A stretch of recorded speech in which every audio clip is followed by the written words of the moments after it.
नमस्कार, मैं हूं आपका दोस्त विजय विद्रोही। आप मुझसे जुड़ चुके हैं, इसके लिए आप सबका तहे दिल से शुक्रिया। अगले 8-10 मिनट में आपसे जुड़े रहने की कोशिश करूंगा। तो राहुल गांधी और चुनाव आयोग के बीच ठन गई है। ठनी तो काफ़ी समय से थी, अब बुरी तरह से ठन गई है। राहुल गांधी बड़े गुस्से में, बड़े उत्तेजित नज़र आते हैं। आज संसद परिसर में उन्होंने पत्रकारों से बातचीत में कहा कि चुनाव आयोग लगातार वोट चोरी करने में लगा हुआ है, बीजेपी के लिए वोट चोरी का काम कर रहा है। महाराष्ट्र में इसी तरह की वोट चोरी उसने की, अब बिहार में एसआईआर के नाम पर वोट चोरी का इंतज़ाम किया जा रहा है। और एक नई चीज़ राहुल गांधी ने जोड़ी कि कर्नाटक की एक लोकसभा सीट में, जिसमें 2024 में लोकसभा चुनाव हुआ था, भारी पैमाने पर फर्जीवाड़ा पकड़ा गया है। ये 90% भी नहीं है, 100% है। 100% सबूतें हैं हमारे पास, तमाम तरह के सबूत हैं। और इसकी तरफ मोटी तौर पर कौन सी कॉन्स्टिट्यूंसी है ये नहीं बताया, मोटे तौर पर ये भी नहीं बताया कि किस तरह का फर्जीवाड़ा पकड़ा गया है। लेकिन एक बड़ी बात राहुल गांधी ने की कि जो फर्स्ट टाइम वोटर हैं या जिनका नाम पहली बार वोटर लिस्ट में शामिल हो रहा है, जो जिन जो पहली बार वोटर लिस्ट में जिनका नाम जोड़ा जा रहा है, उनकी उम्र 45 साल है, 50 साल है, 55 साल है, 60 साल है।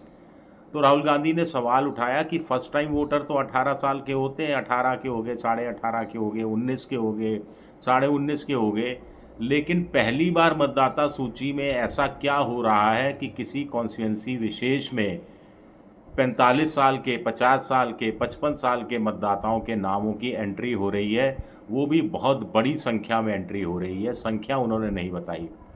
दरअसल इस कॉन्स्टिट्यूंसी पर मैंने थोड़ा रिसर्च किया, कांग्रेस के सूत्रों से बात की, तो पता लगा कि 6 महीने से वो ये स्टडी कर रहे थे। इसको एक पायलट प्रोजेक्ट के रूप में लिया गया है। मतदाता सूचियाँ का डिजिटाइजेशन में टाइम लगा और डिजिटाइजेशन के बाद ये एक बड़ा फैक्ट सामने आया है। कंपेयर किया गया पिछली मतदाता सूचियों से, और जो नए नाम जोड़े गए उनका नाम, पता, ठिकाना सब तलाशा गया, फिर फील्ड वर्क किया गया, पता लगाया गया। तो राहुल गांधी ने एक बार पहले भी इशारा किया था, संजय सिंह शायद आम आदमी पार्टी के और किसी अपोजिशन के एक आध अन्य नेता ने भी इशारा किया था कि बीजेपी ने 40-45 लाख वोटरों की एक फ़ौज पाल रखी है। जहां चुनाव होता है वहां वो अपना नाम वोटर लिस्ट में शामिल कर लेते हैं, वहां चले जाते हैं। हरियाणा में ये किया, फिर महाराष्ट्र में किया, महाराष्ट्र के बाद वो बिहार चले गए। 6-8 महीने, 10 महीने पहले चले जाते हैं, ताकि जो वोटर लिस्ट राज्य विशेष की विधानसभा चुनाव की जो अपडेट होती है उसके अंदर वो अपना नाम शामिल करवा सकें। तो क्या ये इतना बड़ा रैकेट है कि 40-45 लाख लोग हैं जो इस राज्य से इस राज्य माइग्रेट कर रहे हैं, माइग्रेटरी वोटर हैं, एक तरह से प्रवासी वोटर हैं, जो वहाँ जाकर चुनाव को प्रभावित करने की कोशिश कर रहे हैं। राहुल गांधी ने कहा कि हम आयोग के अफसरों को ताकीद कर देना चाहते हैं कि आप में से कोई बचेगा नहीं, हम किसी को छोड़ने वाले नहीं हैं। अगर आप सोच रहे हो कि आप ये चोरी करके, वोटों की कथित रूप से चोरी करके बच जाओगे, तो आप भ्रम में हो, गलतफहमी से बाहर निकलो। और बहुत जल्दी ही वो कर्नाटक की उस लोकसभा विशेष सीट का पूरा ब्यौरा सामने रखने वाले हैं, प्रेस कॉन्फ्रेंस करेंगे, स्वाभाविक है। फिर चुनाव आयोग के पास जाएंगे, आंकड़े देंगे, चुनाव आयोग टाइम देगा नहीं देगा, फिर चुनाव आयोग कहेगा कि एक पार्टी के 2 से ज़्यादा लोग नहीं आए, या पता नहीं आगे क्या होगा, या उनके सबूतों को चुनाव आयोग उसी तरह नज़रअंदाज कर देगा जैसा इन दिनों करता रहा है। अब बिहार को लीजिए आप, मुख्य चुनाव आयुक्त ज्ञानेश कुमार की तरफ से एक बयान आया है, एक टेलीविज़न चैनल से भी शायद बातचीत में भी उन्होंने इसी तरह की बात कही है कि अब वो जनता को संबोधित कर रहे हैं कि जनता राजनीतिक विचारधारा विशेष से ऊपर उठे, पूरी गंभीरता से ले। क्या विदेशी नागरिकों को वोट देने का हक है? क्या विदेशी नागरिकों के का वोटर लिस्ट में नाम हटा नहीं जाना चाहिए? जो मर गए, क्या उनके नाम वोटर लिस्ट से नहीं हटने चाहिए? जो माइग्रेट कर गए परमानेंट, क्या उनके नाम वोटर लिस्ट से नहीं हटने चाहिए? तमाम बातें उन्होंने कही, और कहा कि कुछ लोग जो हैं भ्रम फैला रहे हैं और बेसलेस आरोप लगा रहे हैं। एक तो पहली बात तो समझ में नहीं आता, कोई भी आरोप लगे चुनाव आयोग उसको पहली नज़र में ही बेसलेस करार देता है, आधारहीन करार देता है। उस पर एक नज़र भी डालने की कोशिश नहीं करता। लेकिन विपक्षी पार्टियां जब वीडियो मांगती हैं तो मनाही हो जाती है, मतदाता सूचियां मांगती हैं तो मनाही हो जाती है। तो ये अपने आप में एक बड़ा फैक्ट है। अब चुनाव आयोग ने विदेशियों की बात कही, लेकिन बिहार के अंदर जो पिछले साल बिहार में 29 अक्टूबर 2024 से लेकर इस साल 6 जनवरी 2025 के बीच में एसएसआर स्पेशल समरी रिवीजन कराया गया था, उसमें बिहार के जनता ने कुल मिलाकर डेढ़ हज़ार लोगों की सूची चुनाव आयोग को दी ऑब्जेक्शंस के साथ कि उन्हें लगता है कि ये जो वोटर है, ये संदिग्ध वोटर है, ये विदेशी लगता है। चुनाव आयोग ने इसकी जांच पड़ताल की और कुछ मामलों को एक तो सिर्फ 1,500 थे, यानी जनवरी 2024-25 में वोटरों की संख्या 7.5 करोड़ या 7 करोड़ 60 लाख से नीचे नहीं होनी चाहिए, और उस 7 करोड़ 60 लाख में सिर्फ 1500 संदिग्ध लगे, और उन 1500 की भी जांच की तो चंद उंगलियों में गिने जाने लायक जेन्युइन पाई गई शिकायतें, बाकी फर्जी शिकायतें पाई गई। इसमें पटना के 215 थे, अररिया के 70, पूर्णिया के सिर्फ 29, सिवान के 93, समस्तीपुर के 140, भागलपुर के 145 शामिल थे।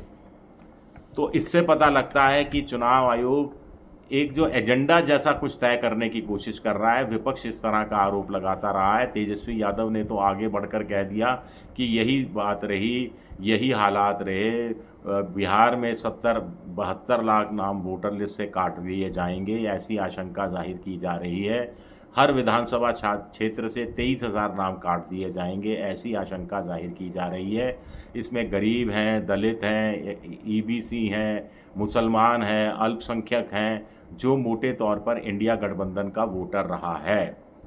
तो उन्होंने ये कहा है कि फिर चुनाव लड़ने का फ़ायदा ही क्या, फिर तो हम जनता से अपील करेंगे कि वो चुनाव का बहिष्कार कर दें, हम खुद भी चुनाव नहीं लड़ेंगे। और दूसरा उनका ये कहना है कि एक्सटेंड कर दो एनडीए सरकार को, चुनाव कराने की क्या ज़रूरत है, करोड़ों रुपए सरकार के बच जाएंगे। तो ये कहने की नौबत तेज क्यों आ रही है देश में, इस पर आयोग और मोदी सरकार को गंभीरता से सोचना ही होगा, क्योंकि क्रेडिबिलिटी का सवाल है। मान लीजिए बिहार में वाकई में ये फैसला हो जाता है, राहुल गांधी के तेवर, तेजस्वी यादव के तेवर, अखिलेश यादव के तेवर को देखते हुए, अखिलेश तो अभी से चौकस हो गए हैं, 2027 में वहाँ विधानसभा चुनाव होना है।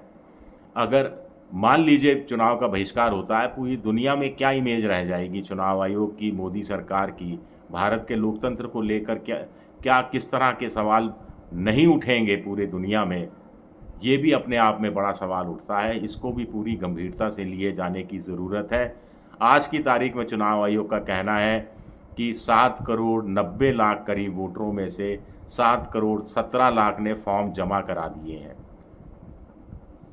28 लाख वोटर माइग्रेट कर गया है, 20 लाख वोटर मर चुका है, और 15 लाख वोटरों ने अभी तक अपने फॉर्म जमा नहीं कराए हैं, 1 लाख वोटर ट्रेसेबल नहीं है। तो ये आंकड़ा कुल मिलाकर 71 लाख का बैठता है। और अभी तो हमें ये नहीं मालूम कि जिन्होंने फॉर्म भरा है उसमें दस्तावेज़ कितनों ने जमा कराए हैं। जिन्होंने दस्तावेज़ जमा नहीं कराए उन्हें 1 सितंबर तक दस्तावेज़ जमा कराने हैं, और 71-72 लाख इस तरह बाहर हो गया। बाकी मान लीजिए 1-2 करोड़ 3 करोड़ लोगों ने दस्तावेज़ जमा नहीं कराए, और उसमें 1 सितंबर तक मान लीजिए 60% करीब 2 करोड़ जमा करा पाते हैं, फिर भी 1 करोड़ रह जाएंगे रफली। तो 2.25 करोड़ वोटर की सूची में से नाम कटने की आशंका पैदा हो जाएगी। ये मैं एक बहुत मोटा अनुमान बता रहा हूँ। असल में तो 1 अगस्त को जब ड्राफ्ट वोटर लिस्ट सामने आएगी, ड्राफ्ट वोटर लिस्ट, तब जाके हकीकत पता लगेगी। तब पता लगेगा कि कितने वोटरों के नाम वोटर लिस्ट में हैं, कितनों के नहीं हैं। उससे एक मोटा अंदाज़ा और ज़्यादा लग पाएगा। शुक्रिया मेरा ये वीडियो देखने के लिए। पसंद आए तो लाइक कीजिए, सब्सक्राइब कीजिए, शेयर कीजिए। आप मेंबरशिप ड्राइव में जा सकते हैं, मेरी आर्थिक मदद की भी कोशिश कर सकते हैं। शुक्रिया, बहुत बहुत शुक्रिया।